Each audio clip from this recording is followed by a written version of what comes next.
السلام علیکم بھائی صاحب۔ وعلیکم السلام بھائی۔ بھائی صاحب آپ کہاں سے آ رہے ہو؟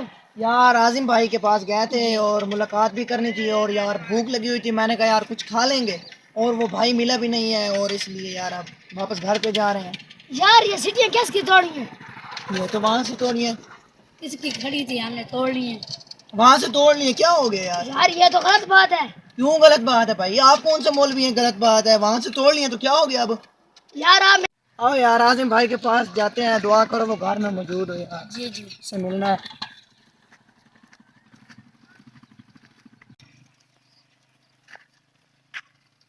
یار سفر بھی بہت کیا، دعا کرے یار عاظم بھائی گھر پہ ہیں یار۔ جی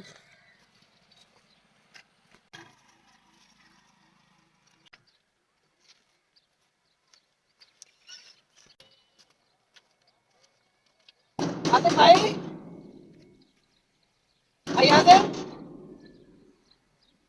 بھائی، یار شٹ یار، وہ گھر پہ بھی نہیں ہے، اب کیا کریں؟ بھوک لگی ہوئی تھی، میں نے کہا کچھ کھا لیں گے، اب کیا کریں چلتے ہیں یار؟ واپس۔ آؤ چلتے ہیں پھر۔ یار بڑا یار ہمارے ساتھ دھوکہ ہو گیا یار، دیکھ لو سارا سفر بھی کیا اور آگے سے وہ ملا بھی نہیں ہے۔ ٹھیک ہے یار کل آئیں گے، اب کیا کریں؟ جیسے ہماری ہاں یار بھوک بڑی لگی ہوئی ہے، عاظم بھائی بھی نہیں گھر پہ ملا، میں تو کہتا ہوں یار دو ادھر سے نا سٹی ہی توڑ لیتے، گندم پکی کھڑی ہے، آپ کیا کریں، کچھ ہے بھی نہیں۔ آؤ یار۔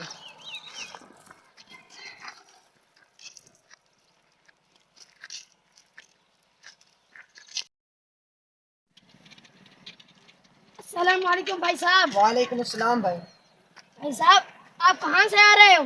یار عاظم بھائی کے پاس گئے تھے اور ملاقات بھی کرنی تھی اور یار بھوک لگی ہوئی تھی، میں نے کہا یار کچھ کھا لیں گے اور وہ بھائی ملا بھی نہیں ہے اور اس لیے یار اب واپس گھر پہ جا رہے ہیں۔ یار یہ سیٹیاں کس کی توڑی ہیں؟ یہ تو وہاں سے توڑی ہیں، کس کی کھڑی تھی ہم نے توڑ لی ہیں۔ وہاں سے توڑ لی ہیں، کیا ہو گیا یار؟ یار یہ تو غلط بات ہے۔ کیوں غلط بات ہے بھائی؟ آپ کون سے مولوی ہیں غلط بات ہے؟ وہاں سے توڑ لی ہیں تو کیا ہو گیا اب؟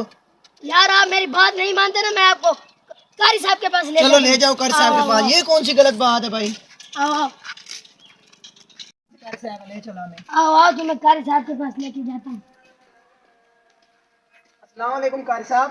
وعلیکم السلام جی بھائی قاری خیریت صاحب تو؟ یہ ہم وہاں سے آ رہے تھے دوست کے گھر سے، ہمیں تھوڑی سی نا بھوک لگی تھی، ہم نے یہ توڑ لیا ہے اور یہ آگے قاری صاحب یہ کیا آپ نے کیا ہوا ہے، یہ کہتا ہے قاری صاحب کے پاس لے چلتے ہیں۔ آپ نے کہاں سے توڑی ہے؟ یہ وہاں سے توڑی ہے، کس کی گندم تھی؟ پتہ نہیں کس کی تھی، ہم تو آ رہے تھے، بھوک لگی ہوئی تھی، کوئی دیکھ نہیں رہا تھا اس لیے ہم نے توڑ اللہ کے لی ہے۔ بندے کون نہیں دیکھ رہا؟ اگر مالک نہیں دے رہا تو مالک کا خدا تو دیکھ رہا ہے۔ اللہ کے بندے دوستو آپ لوگوں کو خیال کرنا چاہیے، وہ صحیح کہہ رہا ہے، وہ لڑکا بالکل آپ کو صحیح کہہ رہا ہے۔ پتہ نہیں اس گندم کو کس نے جو ہے ہل چلائے ہیں، کس نے اس گندم کے لیے پانی لگایا ہے، کس نے اس کو کھاد دی ہے، کس کی محنت کوشش یہ گندم تیار ہوئی ہے اور آپ نے سٹی توڑی اور اس سے جھگڑ بھی رہے ہو۔ قاری صاحب ایک ہی تو توڑی ہے اور کیا ہم بھائی نے کر لیا ہے؟ ایک دیکھو، ایک سٹی کے اندر کتنے دانے ہیں، ایک دانے سے پتہ نہیں کتنے آگے سٹیاں نکلتی ہیں۔ اللہ کے بندے ایک ایک دانے کا اللہ کو حساب دینا ہے۔ دیکھو ہم مسلمان ہیں، ہم کوئی کٹی پتنگ نہیں ہے، ہماری ڈور اللہ کے نبی کے ہاتھ میں ہے، ہم اپنی من مرضی نہیں کر سکتے۔ آپ نے غلط کیا ہے، آئندہ کے لیے آپ توبہ کرو اور اس بندے سے بھی جا کے معافی مانگو اور اللہ سے بھی معافی مانگو کہ آئندہ کے لیے یہ کام نہیں کریں گے۔ یہ بچے نے آپ کو ٹھیک کہا ہے، آپ کو سمجھ آ گئی ہے؟ جی ہاں آئندہ کے لیے یہ نہیں کرنا۔ ہاں بندے کو ڈھونڈو، مالک کو، اس کو جا کے سٹی کے پیسے دو اور اس سے جا کے معافی مانگو، ٹھیک ہے؟ ٹھیک ہے بیٹا، آئندہ کے لیے آپ نے ایسا نہیں کرنا۔ آپ نے بہت اچھا کام کیا ہے، اللہ آپ کو خوش رکھے بیٹا، جزاکم اللہ خیر۔ ٹھیک ہے، شکریہ، جزاک اللہ۔ ٹھیک ہے قاری صاحب۔ یار کون سے مالک ہیں ہمیں ملانا یار، وہ معذرت کرتے ہیں یار ان سے۔ السلام علیکم بھائی۔ وعلیکم السلام۔ یار وہ ہم آ رہے تھے دوست کے گھر سے اور نا ہمیں بھوک لگی تھی، ہم نے کہا یار تھوڑی سی سٹی توڑ لیتے ہیں اور یہ آپ کی گندم سے توڑی ہے اور ہم گئے قاری صاحب کے پاس، انہوں نے ہمیں سمجھایا ہے، اس لیے یار ہم آپ سے معذرت کرتے ہیں۔ چلو میں نے معاف کیا، آپ نے آئندہ ایسے کرنا ہے، کسی کی ایک دانہ بھی سٹی ٹھیک ہو گیا، آپ نے معاف کیا میں نے نا؟ معاف کیا آپ ٹھیک کو۔ ہو گیا، ٹھیک ہے، السلام علیکم۔ یہ ہماری ویڈیو بنانے کا مقصد یہ تھا، ہم نے ایک موٹیویشنل پیغام دینا تھا کہ کہیں سے بھی ہم گزر رہے ہیں تو ہمیں جو ہے کسی کی کھیت سے جو ہے سٹی وغیرہ کوئی بھی چیز جو ہے نہیں اٹھانی چاہیے، کیونکہ اس کی جو ہے وہ فصل ہے، اس کا حساب جو ہے ہمیں دینا پڑتا ہے۔ اس وجہ سے جو ہے آپ لوگوں کو چاہیے، ہم سب لوگوں کو چاہیے کہ کسی کا آئندہ کے لیے کوئی نقصان نہ کریں، کیونکہ اس نے اس کو پانی لگایا ہے، اس نے کھاد ڈالی ہے، اس نے محنت کوشش کی ہے، تو اس سے جو ہمیں گریز کرنا چاہیے۔ اگر ہماری ویڈیو آپ کو اچھی لگی ہو تو ہمارے جو ہے چینل کو لائک کریں، شیئر کریں اور ہماری ویڈیو کو شیئر کریں۔ جزاکم اللہ خیر۔ پاکستان زندہ باد۔